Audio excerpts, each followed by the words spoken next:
오늘은 좀 이렇게 인사하셨으면 좋겠습니다. 옆에 좌우분들 보시면서 우리는 예배자로 부름받았습니다. 이렇게 인사했으면 좋겠습니다. 같이 인사해 보겠습니다.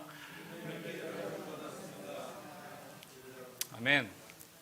네, 방금 최영준 담임 목사님께서 설교 제목 말씀해 주신 것처럼 시옷 리얼 이게 발음하기 되게 어렵습니다. 사실 오늘 설교 제목 제가 어제 예배팀에게 보내드리면서 주보 작업을 해야 되고 또 PPT 작업을 해야 하시다 보니까 혹시나 이게 오타로 생각하실까봐 제가 오타 아니다, 이거 진짜 설교 제목이다 이렇게 미리 이렇게 보내드리고 설명하는 시간을 가졌습니다.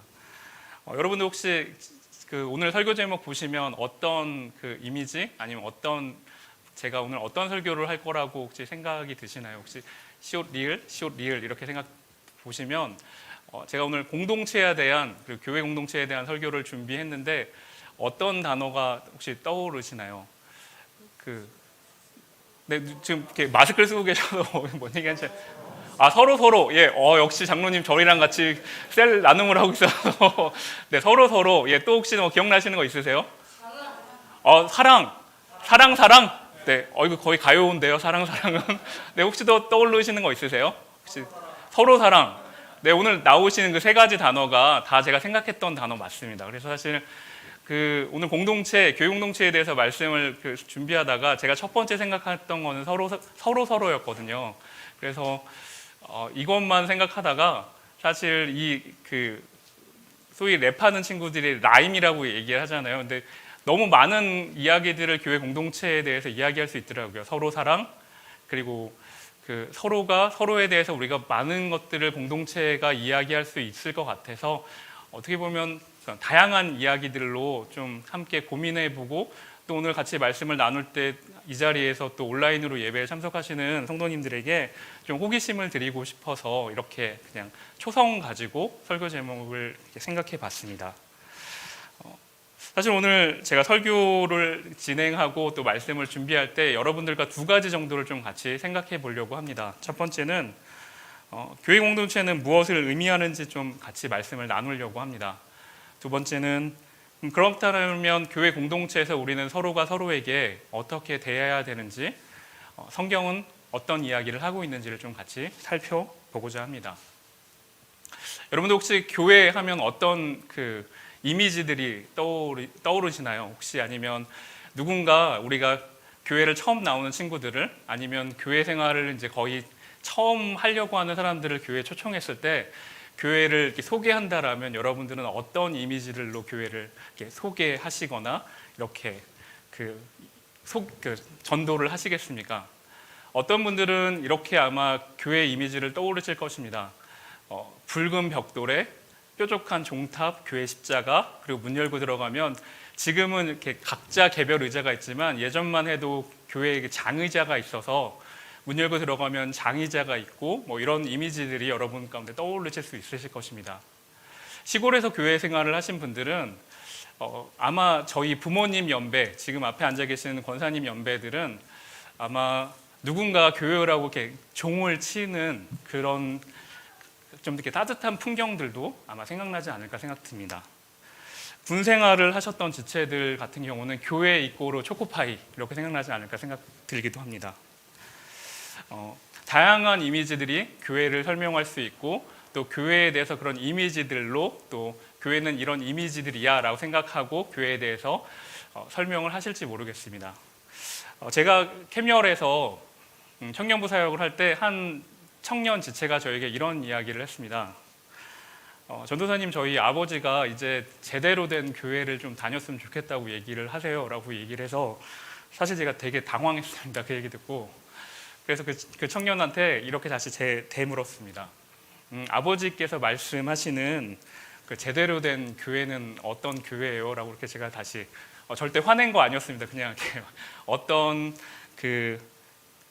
어떤 의미를 말씀하시는지 궁금해서 제가 다시 이렇게 질문을 드렸는데 이야기를 했던 청년의 아버지가 말씀하셨던 그 교회는 장로님들이 계시고 주일학교가 있고 일정 건물을 갖고 있는 소위 우리가 생각하는 그냥 로컬 처치로서 그리고 장로교회 형태를 갖고 있는 교회가 그냥 어른들 생각에 그리고 일반 사람들이 생각하는 그냥 제대로 된 교회라고 생각하고 계셨던 것이었습니다. 말씀을 듣고 이제 집에 돌아와서 곰곰이 생각해 봤는데 과연 그 제대로 된 교회를 다녀야지 이렇게 말씀하셨던 그 청년의 아버지만 그렇게 생각할까? 어쩌면 함께 이 예배 생활을 같이 했던 청년들의 마음 가운데, 성도님들의 마음 가운데도 우리는 건물이 없기 때문에, 그리고 우리는 어떠한 조직체가 없고 주일학교가 없기 때문에 우리는 좀 이렇게 부족한 교회, 아니면 조금 모자란 교회를 다니는 거라고 생각하는 건 아닐까라는 스스로의 생각을 해봤습니다.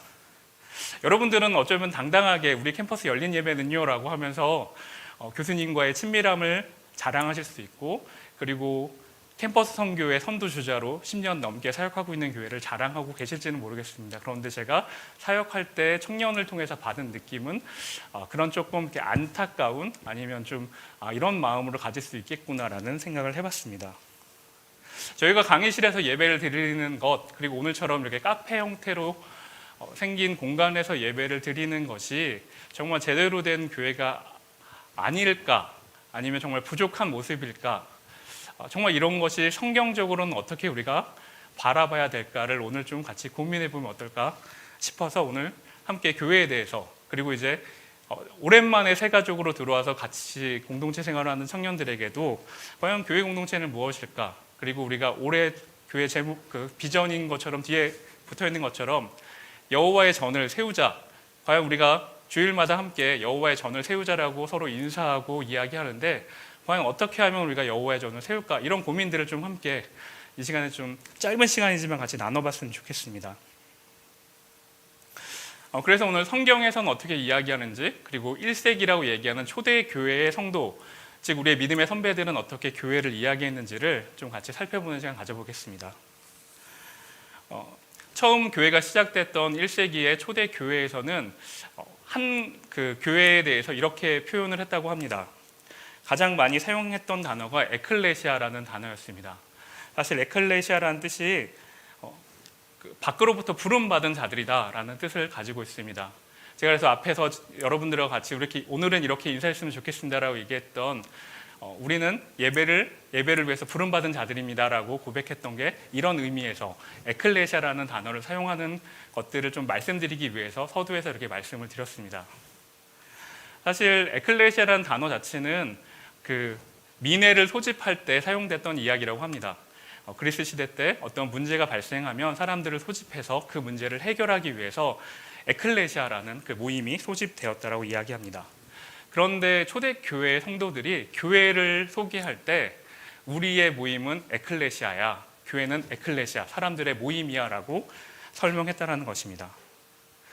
그들에게 정말 중요한 것은 우리가 예수 그리스도를 통해서 은혜로 부름받은 자들이고, 우리가 예수 그리스도의 은혜라는 공통된 경험으로 함께 모인 자들이라는 것을 인식하고, 그것이 정말 중요한 개념이라는 것을 교회 공동체 안에서 공통된 가치로서 이야기하고 싶었기 때문에 교회를 소개할 때 에클레시아라고 이렇게 이야기했다는 것이죠.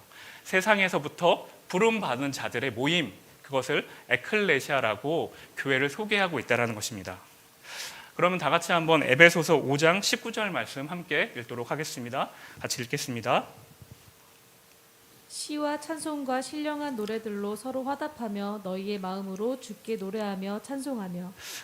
사도 바울이 에베소 성도들에게 보낸 편지에서 너희가 이렇게 예배하며 또 다양한 노래와 신령한 노래로 예배할 수 있고 또 함께 예배자로 초청하는 이야기를 지금 에베소서 5장 19절 말씀을 통해서 편지글로 지금 보내고 있는 내용이 함께 읽은 에베소서 5장 19절 말씀입니다. 주님 앞에서 그들이 함께 나오고 그들이 하나의 공동체를 이룰 수 있는 가장 공통된 요소, 그것은 제가 아까 서두에 말씀드린 것처럼 그들 모두가 은혜의 빚진 자라는 그런 공통 요소가 있기 때문에 이들이 모여서 함께 읽은 것처럼 우리가 하나님 앞에서 시와 찬송과 신령한 노래로 함께 화답할 수 있는 공동체가 될 수 있다는 것을, 노래하고 예배할 수 있다는 것을 사도 바울이 지금 편지글로 격려하고 있는 것이 오늘 성경 말씀, 함께 읽은 말씀이라는 것이죠. 그러기에 오늘 여러분이 오늘 함께 이 자리에 오셔서 또 오늘 함께 자리할 수는 없지만 온라인으로 함께 모여서 예배할 때 가장 중요한, 우리가 교회라고 표현할 때 가장 중요한 공통 요소는 내가 하나님 앞에 은혜 받은 공통의 경험들을 가지고 있느냐가 되게 중요하다는 것이죠. 이 자리에 함께 모여서 예배 드릴 때 저와 여러분 그리고 우리가 함께 예배자로 설 때 가장 중요하고 가장 먼저 고백돼야 될 요소는 예수 그리스도의 십자가 앞에서 내가 죄인됨을 고백하고 그 은혜를 내가 경험했다. 그리고 나와 너가 경험했고 우리가 함께 그 은혜 가운데 아래 함께 모였다라는 고백이 먼저 선행돼야 됨을 오늘 성경이 우리 가운데 가르쳐주고 있습니다. 사실 모든 날이 하나님의 날입니다. 주님의 날입니다. 그럼에도 불구하고 우리는 주일날 이렇게 모여서 함께 예배드립니다. 왜 주일날 함께 모여서 예배드릴까요? 세상으로부터 우리가 부름받아서 예배자로 부름받았기 때문에 이날 함께 주님을 예배하고 다시 세상으로 파송받는 일을 이 주일날 하기 때문에 우리가 은혜 아래에서 예배드리는 것이 정말 중요하다는 것을 성경이 우리 가운데 이야기합니다. 그렇기 때문에 우리가 예배 가운데서 단지 그냥 관람객으로 예배가 어떤지 내가 은혜 받는 것에 목적을 두고 나오는 것이 아니라 예배를 드린다라고 표현할 때는 하나님이 주인공이 되셔서 오직 하나님 앞에서 우리가 우리의 마음을 드리고 우리의 에너지를 드리며 하나님 앞에 나간다는 것을 전제하고 있다는 것을 우리가 다시 한번 생각하시는 귀한 시간들이었으면 좋겠습니다. 여러분이 예배자이십니다. 그리고 제가 예배자이십니다. 그렇기 때문에 우리가 고백할 때 여러분과 제가 하나님의 은혜 그늘 아래 나오는 것이다. 나의 열심을 드리지만 그것은 내가 주인공이 아니라 하나님 앞에서 오직 한 분 하나님의 그 은혜를 사모함으로 우리가 하나님을 바라보고 나아가는 것이다라는 고백이 오늘 이 자리에 모인 캠열의 모든 식구들 가운데 고백되는 귀한 시간이 되기를 축복드립니다. 두 번째 교회를 설명하는 그 헬라어 단어가 있습니다. 두 번째 설명되는 단어는 오이코스라는 헬라어입니다. 이 단어는 언어상으로 가족, 가정, 그리고 집이라는 단어들로 사용된다고 합니다. 사실 그 사도 바울이 편지를 쓸 때 그 편지글을 보시면 하나님의 집, 하나님의 권속들, 너희에게 편지 쓴다 이런 글들로 많이 표현되는데 사실은 이 그 오이코스를 사용할 때는 인격적 관계 안에 있는 사람들을 지칭하는 표현이라고 이야기합니다. 지금처럼 우리가 핵가족으로 사는 것이 아니라 그 당시에는 1대, 2대, 3대 그리고 종들도 다 같이 예수님을 고백할 때 인격적으로 우리가 함께 서로를 알고 있는 그 대상들을 향해서 사도 바울이 편지를 보내는 그런 그때 사용되는 게 오이코스라는 단어라고 이야기합니다. 다 같이 한번 에베소서 2장 19절 말씀 같이 한번 읽겠습니다. 그러므로 이제부터 너희는 외인도 아니요 나그네도 아니요 오직 성도들과 동일한 시민이요 하나님의 권속이라. 아멘. 여러분 사도 바울이 개척했던 당시의 그 상황들을 보시면 사실 우리가 요즘 생각하든 만약에 목사님이 계시고 일정한 건물에서 많은 사람들을 모아서 목양을 하고 집회를 하고 이런 개념이 아니라 소수의 소그룹을 가정교회 형식으로 이렇게 개척을 하시고 양육을 하는 그런 과정들이 있었다고 이야기합니다. 성경학자들에 의하면 고린도 그 지방에 최소한 이런 오이코스가 4개에서 5개 정도 있었을 것이라고 추측한다고 이야기합니다. 그러니까 사도 바울이 선교 여행을 가서 교회를 개척했다라고 얘기하는 것은 오늘날 우리가 생각하는 어떤 일정 규모의 큰 교회를 이야기하는 것이 아니라 소규모의 가정을 통해서 함께 모이고 그들을 양육하고 그들이 인격적인 서로 이렇게 나눔을 할 수 있는 공간 가운데 서로 이렇게 이야기하고 말씀을 공부할 수 있는 그런 소규모의 모임들을 사도 바울이 계속해서 개척해 나갔다라는 것을 의미한다는 것이죠. 사실 오늘날 우리나라의 그 상황 가운데서 오이코스라고 표현할 수 있는 가정교회를 우리가 찾아보기에는 쉽지 않습니다. 물론 한국교회 목사님들 중에 가정교회 사역을 하신다라고 이야기하시는 분들도 참 많이 있을 수 있지만 그것이 한국교회 상황 가운데 정착되기는 쉽지 않습니다. 하지만 우리나라의 교회 상황 가운데서 이런 오이코스라고 이야기하는 것을 잘 이렇게 표현할 수 있는 것을 저는 개인적으로 소그룹이라고 이야기할 수 있습니다. 캠열의 상황 가운데서는 셀이라고 표현할 수 있고 일반 교회에서는 구역, 순 이런 모임으로 저희가 소그룹 활동이라고 이야기할 수 있죠. 코로나 이전 상황을 여러분 상상해 보시면 한국 교회에서 정말 건강하게 역동이라고 이야기하는 소그룹이 정말 잘 활발히 이루어지는 곳을 생각해 보시면 말씀을 공부하고 식탁 교제를 같이 하고 자신이 가지고 있는 삶의 여러 가지 정황 속에서 일어나는 어려움들을 나눴을 때 그 안에서 정말 하나님의 임재가 일어나고 그 사람의 마음의 어려움들을 이렇게 하나님께서 사람들을 통해서 위로하시는 것을, 또 기도 중에 위로하는 것들을 많이 경험했다라는 그런 고백들을 여러분도 많이 들어보셨을 것이고 캠열에서의 모임 가운데서도 많이 경험하셨을 것입니다. 소그룹의 역동을 통해서 우리가 경험하게 되는, 그리고 여러분들도 경험하셨고 저도 경험해 보는 가장 큰 장점이 있다라면, 함께 믿음의 여정을 걸어가는 그 동역자들이 있기 때문에 정말 피하고 싶은 문제들 앞에서 우리가 다시 한번 직면할 수 있다는 것이죠. 혼자라면 이 길을 도망치고 싶고 내가 이 믿음의 여정에서 이제는 정말 피하고 싶은데 함께 말씀을 나누고 격려받고 기도해주는 동역자들 때문에 이제 그 문제 앞에서 내가 직면할 수 있고 다시 한번 용기와 힘을 낼 수 있는 것들을 우리가 소그룹 나눔을 통해서 많이 경험해 보셨을 것입니다. 여러분, 아까 유식 집사님이 이런 기도를 했습니다. 우리가 코로나 상황들 때문에 많은 그 공동체성이 약화되는 것들에 대해서 회개하시고 다시 한번 우리가 회복됐으면 좋겠다라는 그런 말씀을 기도로 이렇게 표현하셨습니다.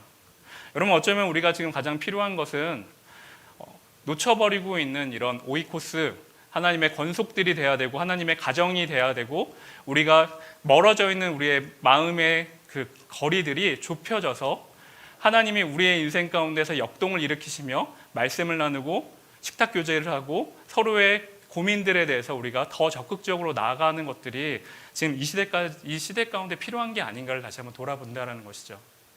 캠열의 가장 큰 장점은 사실 교수님들을 정말 가까이 다가가서 이야기 나누고 또 말씀을 나누고 그 고민에 대해서 함께 울어주시고 웃어주시는 것이 우리의 가장 강점인데, 그런 것들이 정말 옅어지고 있다라면 우리가 다시 한번 회복해야 될 것들은 다시 한번 믿음의 공동체 안에서 더 가까이 말씀 안에서 또 서로를 격려하고 위로하는 일들이 이 경희 캠퍼스 열린 예배 가운데서 회복되기를 우리가 기도해야 된다는 것이죠. 그뿐만 아니라 물론 리더로 섬기는 것이 정말 어려운 일입니다.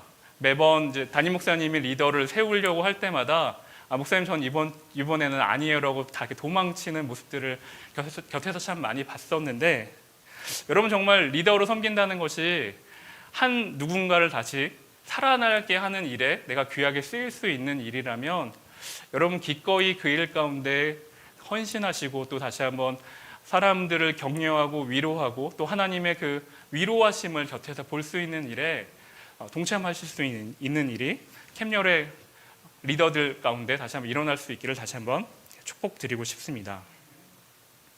자, 마지막으로 교회를 표현하는 또 한 가지의 단어는 그 언덕 위의 도시라는 그 단어 표현이 있습니다. 다 같이 오늘 마태복음 5장 14절 말씀 같이 읽도록 하겠습니다. 너희는 세상의 빛이라. 산 위에 있는 동네가 숨겨지지 못할 것이요. 아멘. 여러분 그 방금 읽으신 마태복음 5장 14절 말씀은 주로 교회가 세상의 대안 공동체가 될 수 있다라고 할 때 표현되는 그 말씀이기도 합니다. 그리고 하나님의 예수 그리스도가 재림하셨을 때 언젠가는 이렇게 통치하실 거야. 예수님이 공동체를 다스릴 때 이런 모습으로 다스려라는 것을 세상 가운데 보여줄 수 있음을 보여주는 그 말씀이기도 합니다. 그래서 여러분 이 말씀 되게 중요한데, 우리가 누군가를 전도해서 그냥 그 교회로 데려오는 것에서 그치는 게 아니라 그 너머의 이야기를 사실 5장 14절 말씀이 우리 가운데 보여주고 있다는 것이죠. 궁극적으로 예수 그리스도가 우리 안에 소망이 되시고 위로가 되시고 희망이 되는 그 단계까지 나가야 되는데, 세상에 널려있는 수많은 문제 앞에서 교회가 대안으로서의 모습들을 보여줄 수 있다. 그런데 우리가 위축되어 있어서 세상의 수많은 가치들에 대해서만 우리가 함몰되어서 살아가고 있다라면 정말 우리가 언덕 위의 도시, 야 교회를 봐, 하나님의 통치와 성령님의 임재하시는 모습이 이런 모습이야를 우리가 나타낼 수가 없다라는 것이죠.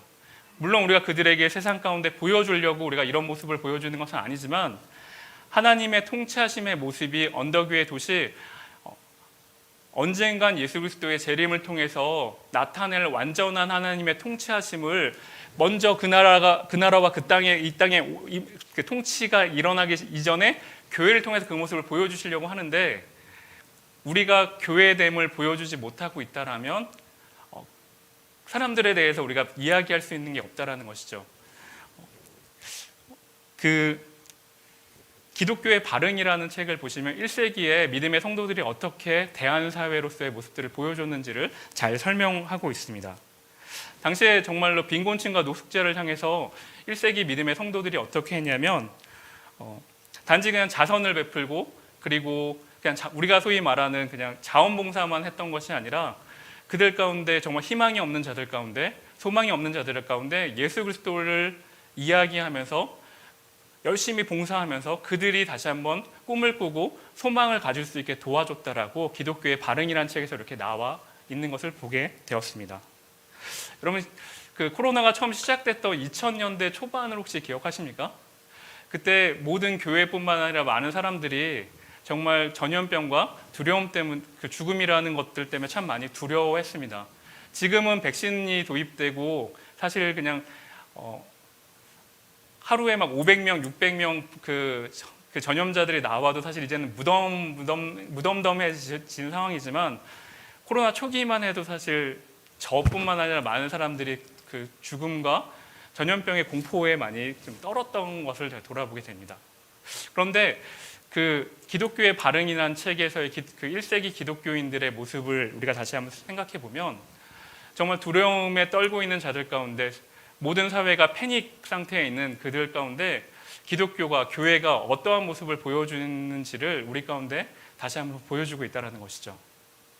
단지 그냥 열심히 성금을 보내주는 것, 우리가 마스크를 나눠주는 것, 방역 물품을 그냥 나눠주는 것에서 그치는 것이 아니라 예수 그리스도가 그들 가운데 소망이 되고 예수 그리스도가 희망이 잃어버린 자들 가운데 절망으로 살아가는 자들 가운데 어떻게 그들의 구원자가 되는지를 한 손으로는 그들을 돕지만 또 한 손으로는 복음을 전하는 모습들을 우리 가운데 계속해서 시사하고 있다는 것이죠.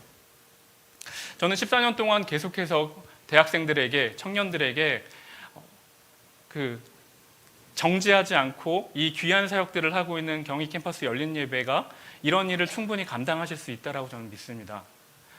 단지 그냥 그들에게 장학금을 주고 그 좋은 그냥 어떤 필요들만 채워주시는 것이 아니라 한 손에는 복음을, 한 손에는 그들에게 충분하게 도움을 줄 수 있는 귀한 멘토로서의 역할들을 저는 경희 캠퍼스 열린 예배 교수님들과 어른들이 또 청년들이 그 일들을 감당하고 있다라고 저는 믿습니다. 그러기에 교회의 세 번째 모습, 언덕 위의 도시로서의 모습들이 포기되어지지 않고 하나님과 함께 그리고 주변에 있는 이웃들과 함께 그 일을 포기하지 않으시고 끝까지 그 믿음의 여정들을 나아가실 수 있는 귀한 믿음의 성도님들이 되었으면 좋겠습니다. 제가 오늘 여러분들에게 교회를 설명하는 세 가지 단어를 이야기했습니다. 그 중에 두 가지 단어를 생각해 보시면 에클레시아 그리고 오이코스라는 단어를 제가 말씀을 드렸습니다. 그 두 가지 단어의 큰 특징이 하나 있습니다. 교회는 건물이 아니라 사람들에게 포커스가 맞춰져 있는 것을 제가 말씀드렸습니다. 그래서 교회는 사람들에게 더 포커스가 맞춰져 있고 우리가 교회를 설명할 때 교회는 어떠한 건물의 어떤 형태로서 존재하는 것이 아니라 에클레시아, 예배로 부름받은 자들, 오이코스, 인격적인 만남 가운데서 만들어져 있는 그 모임, 하나님의 집, 하나님의 가정 이렇게 표현된 것처럼 좀 더 교회는 사람들에게 포커스가 맞춰져 있는 것을 제가 설명드렸습니다. 우리가 하나님으로부터 부름받은 자들이 함께 예배드리고 또 세상으로 이렇게 파송되는 것이 또한 교회의 큰 특징인 것을 제가 계속해서 설교 때 강조해 드리고 있습니다. 제가 목사 1년차 그 안수를 받고 사역했던 교회에서 좀 되게 인상적인 예배 순서가 있었습니다. 사실은 저는 그 예배 순서 정말로 좋아했고 그리고 많이 감동을 받았습니다. 특별한 예배 순서가 있었던 건 아닙니다. 지금 저 캠열 예배도 정말 좋아하는데 예배 순서에 담임 목사님의 축도 바로 직전에 파송의 순서가 있습니다.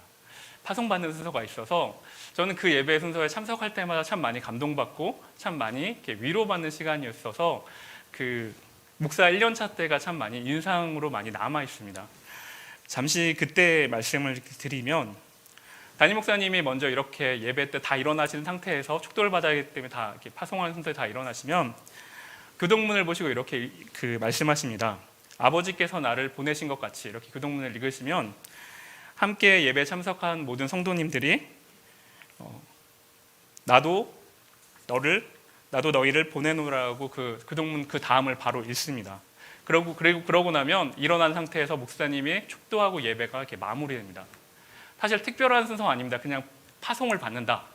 그리고 그 축도가 끝나고 이제 나갈 때 인사하고 이렇게 끝나는 건데, 제가 참 이렇게 너무 좋았고 위로가 됐던 거는 내가 속해 있는 공동체가 있구나, 그리고 이들과 함께 세상을 향해서 파송을 받고 있구나라는 그 마음이 주일마다 항상 이렇게 그 순서 때문에 참 마음을 따뜻하게 만들어줘서 그 시간이 참 너무 좋았던 것 같습니다. 여러분, 혹시 혼자 개인으로 예배드려도 괜찮다, 혼자서 신앙생활 할 수 있다라고 생각하시는 분들이 계실지 모르겠습니다.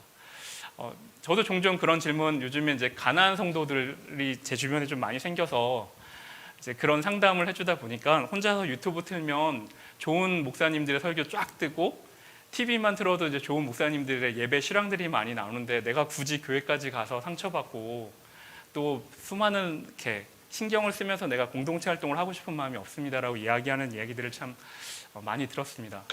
그런데 여러분, 교회는 성경을 통해서, 그리고 제가 1세기 성도들의 이야기를 드린 것처럼 교회는 공동체성을 계속해서 이야기합니다. 개인의 잃어버린 자들을 향한 관심을 갖고 계시지만 교회는 어쩔 수 없이 공동체를 부르시고 공동체를 통해서 함께 예배드린 자들을 찾고 계시는 것을 이야기하고 있기 때문에 우리는 어쩔 수 없이 함께 부름받고 함께 세상을 향해서 파송받는 곳이라는 것을 여러분 잊지 않으셨으면 좋겠습니다. 그렇다면 우리가 함께 그 교회 생활을 하면서 서로가 서로에게, 그리고 서로가 서로를 어떻게 해야지만 좋은 공동체를 만들어 갈 것인가를 좀 이 시간에 살펴보고 말씀을 좀 정리하려고 합니다. 여러분, 어떻게 하면 우리가 좋은 공동체를 만들 수 있을까요? 다양한 이야기들을 하실 수 있지만 팀켈러 목사님, 지금 우리가 그 2개의 셀이 함께 공부하고 있는 그 모임에서는, 그 책자에서는 그렇게 제안합니다. 좋은 습관을 만들라고 이야기하고 있습니다. 여러분, 혹시 그 좋은 습관을 만들려고 그 작정을 하시면 바로 그 좋은 습관이 몸에 익어지십니까? 예를 들어서 다이어트를 하겠다 오늘 결정하시면 그 바로 치킨의 유혹, 술자리의 유혹이 한 번에 다 이렇게 끊어지시나요? 나는 오늘부터 그 생명의 삶으로 말씀 묵상을 할 거야. 그러면 말씀 묵상이 내일 아침에 딱 일어나면 바로 이렇게 잘 되시던가요? 제가 청년들한테 그런 얘기는 했던 기억이 있습니다. 목사님, 저 내일 새벽 예배 나올 수 있게 기도 좀 해주세요. 이렇게 저한테 기도 부탁하면 제가 좀 까칠해서 그런지 모르겠지만, 야, 새벽 예배 나오게 해달라고 기도 부탁은 나한테 하지 마. 그냥 일찍 자. 늦게까지 게임하지 말고 10시에 그냥 자. 그럼 새벽 예배 나올 수 있어. 예전에 코로나가 없을 때 제가 그런 얘기를 했었거든요. 이런 것처럼 사실은 여러분, 우리가 독서를 하는 것, 영어 공부를 하는 것, 책 읽는 습관을 만드는 것, 기도하는 습관을 만드는 것은 좋은 훈련을 통해서 내 몸에 익숙하게 또 장착된다라고 표현을 해야 될까요? 익숙해지는 것들이 있습니다. 부단히 노력을 하셔야 되고 부단히 훈련을 해야지만 그 몸에 익숙해지는 것을 볼 수 있다는 것이죠. 그래서 제가 여러분에게 한 가지 먼저 말씀드리고 싶은 좋은 습관을 만드는 첫 번째 제안은 서로 돌아보는 습관을 갖자라는 제안을 드리고 싶습니다. 고린도전서 12장 25절에서 26절 말씀 함께 보도록 하겠습니다. 몸 가운데서 분쟁이 없고 오직 여러 지체가 서로 같이 돌보게 하셨느니라. 만일 한 지체가 고통을 받으면 모든 지체가 함께 고통을 받고 한 지체가 영광을 얻으면 모든 지체가 함께 즐거워하느니라. 아멘. 그럼 사실 저희가 성경 공부가 5주차까지 이제 진행됐습니다. 오늘이 아마 5주차인데 처음 할 때보다 5주차 진행하니까 이제 올리브 분들에 대해서도, 그리고 캠둥 분들에 대해서도 많이 제가 알아가고 저에 대해서도 많이 나누고 청년들에 대해서 많이 알아가는 시간이 되었습니다.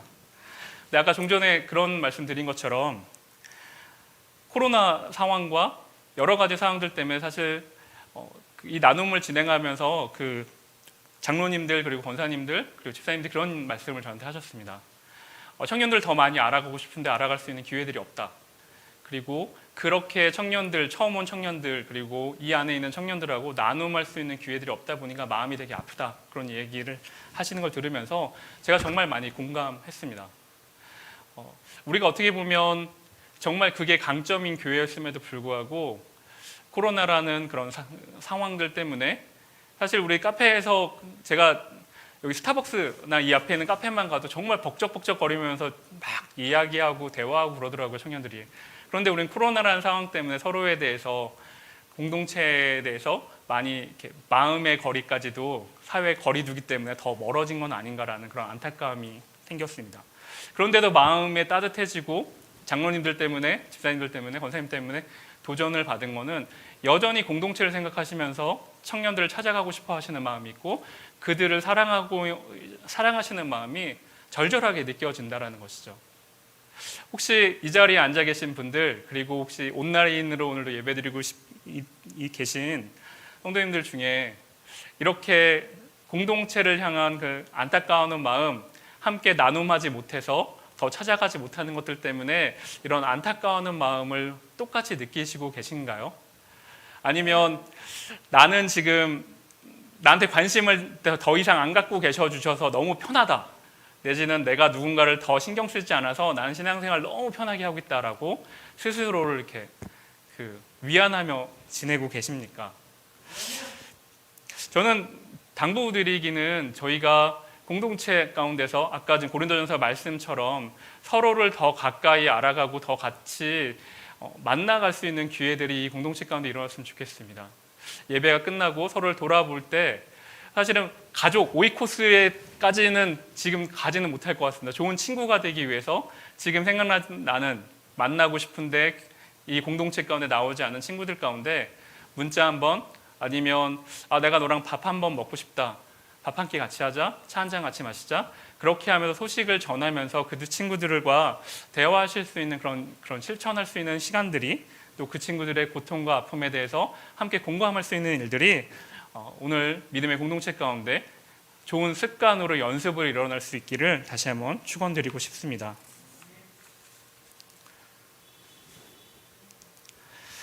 두 번째로 함께 나누고 싶은 본문 말씀, 오늘 본문 말씀이기도 합니다. 오늘 본문 말씀은 오늘 본문 말씀인 11절 말씀 같이 읽도록 하겠습니다. 같이 읽겠습니다. 그러므로 피차 권면하고 서로 덕을 세우기를 너희가 하는 것 같이 하라. 오늘 본문 말씀에서 두 번째로 저에게 좋은 습관을 만들기 위해서 제안하는 것은, 제가 함께 제안하는 것은 피차 권면하라입니다. 여러분 혹시 권면합시다 이렇게 얘기하면 어떤 마음이 드십니까? 부담되지 않으세요? 누군가에게 권면해 주세요라고 얘기하면 뭔가 충고나 조언을 해야 될 것 같아서 제가 어떻게 권면을 합니까? 제가 어떻게 충고합니까? 라는 이미지로 마치 이렇게, 이런 표현 써도 정말 죄송하지만 나 꼰대 되기 싫어요 라고 그러던 느낌이 혹시 들지 않으십니까? 그런데 원어상의 그 의미는 사실은 원어상에, 죄송합니다, 제가 아는 척 하려고 한 게 아니고요, 제가 읽어드릴게요. 파라클레시스라는 단어를 사용하고 있습니다. 이 의미가 성경에서는 그리스도 안에서 강해지고 용기를 얻다라는 뜻으로 사용된다고 합니다. 여기서 사용하는 피차 권면하다, 그리스도 안에서 서로 용기를 얻고 강해지다라는 의미가 있다는 것이죠. 여러분 우리가 함께 피차 권면한다는 것은 내가 어른이기 때문에, 내가 신앙적으로 약간 더 연륜이 있기 때문에 누군가에게 무언가를 이렇게 조언해주거나 충고해주는 개념이 아니라 서로 함께 응원해주고 용기를 북돋고 또 함께 믿음의 길에서 벗어나지 않도록 함께 좀 격려하는, 속으로 반해서 일어나는 그런 역동을 의미한다는 것이죠. 군대에서 군복무 해보신 분은 아실 것입니다. 그 행군할 때 완전군장으로 유격대나 아니면 혹한기 때나 걸어갈 때 여러분 혼자서 그 완전군장 한 40km가 넘는 군장을 메고 혼자서 그 길을 걸으라고 하면 절대로 못 걸을 것입니다. 그런데 함께 부대원이 있고 함께 걷는 사람들이 있기 때문에 때로는 응원을 받고 서로가 격려받는 그런 시간들이 있기 때문에 목표 도달할 수 있는 그 길을 그들이 함께 걸어갈 수 있다는 것이죠. 거기서 사용되는 긴 여정 가운데서 서로를 응원해주고 위로해주는 게 피차 권면하다라는 뜻이라는 것입니다. 여러분 우리가 우리의 소그룹 모임 가운데서 우리의 이런 모습들이 있는지를 좀 돌아보셨으면 좋겠어요. 소그룹 모임할 때 혹시 우리가 세상적인 다양한 문제들 앞에서 또 다양한 관심사들로 이야기가 딱 끝나고 마치고 돌아간다라면 우리가 정말 여기 원어에서 이야기하는 파라클레시스, 우리가 그리스도 안에서 우리가 어떠한 위로나 권면을 받지 못하고 돌아갈 때는 마음이 어떻게 보면 되게 공허해져 있고 횡해져 있는 것을 보실 수 있다는 것이죠. 세상과 똑같이 비트코인 이야기하고 주식 얘기하고 자식의 대학과 취업에 대한 이야기들 고민되니까 나누실 수는 있지만 그 안에서 우리가 예수 그리스도 안에서 함께 고민하는 부분들로 위로받지 못하고 돌아간다라면 청년들이나 어른들이나 동일하게 마음 가운데 공허함은 분명히 갖고 돌아가실 거라는 것이죠. 물론 그 안에서 과연 우리 안에 일어나는 예수 그리스도 안에서 하나님 안에서의 위로가 어떻게 역동할 수 있는가는 저와 여러분이 함께 고민하셔야 되는 문제라는 것이죠. 세상에서 하는 이야기가 똑같이 교회에 들어와서 똑같은 담론으로 제기가 되고 있다면 여러분 우리 안에서의 소그룹에서의 이야기들은 다시 한번 돌아보셔야 된다는 것이죠. 부디 소망하기는 우리의 소그룹 모임의 대화 가운데 서로 안에서 예수 그리스도 안에서 강해지고 위로받으며 서로가 이 믿음의 여정들에서 함께 이 길을 걸어갈 수 있는 그런 대화들이 계속되어지고 지속적으로 서로를 격려할 수 있는 일이 일어나기를 다시 한번 예수 그리스도 안에서 축복드립니다.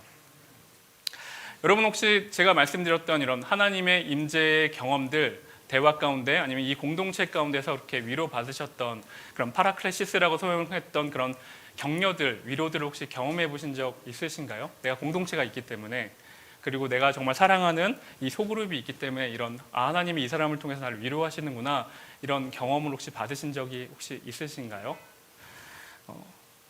저는 사실 그 19년도에 첫 교회 그 사역을 할 때 사실 정말 힘들었습니다. 아버지가 간암 수술을 받으시는 것들이 있었고 그리고 교회 안에서의 문제들이 되게 많이 있어서 정말 힘든 시간을 19년도에 보내고 있었습니다. 군대 생활할 때도 전방에서 근무할 때 한 번도 제가 막 이렇게 죽고 싶다 이렇게 표현한 적은 없었는데 19년도에 1년차 생활할 때는 죽고 싶을 정도로 힘들다라고 제가 동기 목사한테 이렇게 표현했었던 것 같습니다. 정말 힘들었는데 그때 하나님께서 제 안에 사람을 통해서 위로하시는 이런 공동체 속에서 위로하시는 게 무엇인지를 경험하게 하셨습니다. 예배가 끝나고 이제 담임 목사님과 부목사들에게 그 현관에 서서 이렇게 인사하면서 성도님들에게 악수하는 시간이 있는데 제 교구도 아니고 잘 알지도 못하는 그런 성도님이 저를 이렇게 손을 이렇게 쫙 잡아주시는데 어깨를 이렇게 안아주시면 툭툭 해주시는데 그때 제가 완전히 이렇게 마음이 이렇게 무너졌던 그런 시간들이 있었습니다. 그러면서 제 스스로 생각하기는 하나님이 이 성도님을 통해서 나를 위로하시는구나라고 제가 그때 많이 이렇게 경험하면서 그 힘든 시간들을 이렇게 이겨 나갔던 그런 시간들이 있었습니다. 말씀을 정리하면서 여러분과 함께 다시 한번 격려 드리고 싶은 것이 있다면 여러분 우리의 모임 가운데 이런 하나님의 공동체 가운데 여러분과 만나는 수많은 사람들 속에서 이런 위로와 또 이런 하나님이 여러분을 통해서 일하시는 일들이 계속해서 일어나시는 것들을 사모하셨으면 좋겠습니다. 정말 우리가 속한 공동체 정말 이렇게 인원이 얼마나 있을지 저는 잘 알 수 없지만 여러분 가운데서 마음을 터놓고 다가온 자들을 향해서 서로가 서로 격려하고 사랑을 나누고 사람을 살리는 일 가운데 관심을 갖고 나가실 수 있는 일이 여러분이 있는 귀한 공동체 가운데서 계속 일어났으면 좋겠습니다. 그때 하나님이 여러분을 통해서 그리스도 안에서 정말 강하게 하시고 위로하시는 일을 또한 여러분도 경험하시고 또한 여러분과 함께하는 사람들과 함께 고백되는 귀한 믿음의 공동체 되기를 다시 한번 축복드립니다.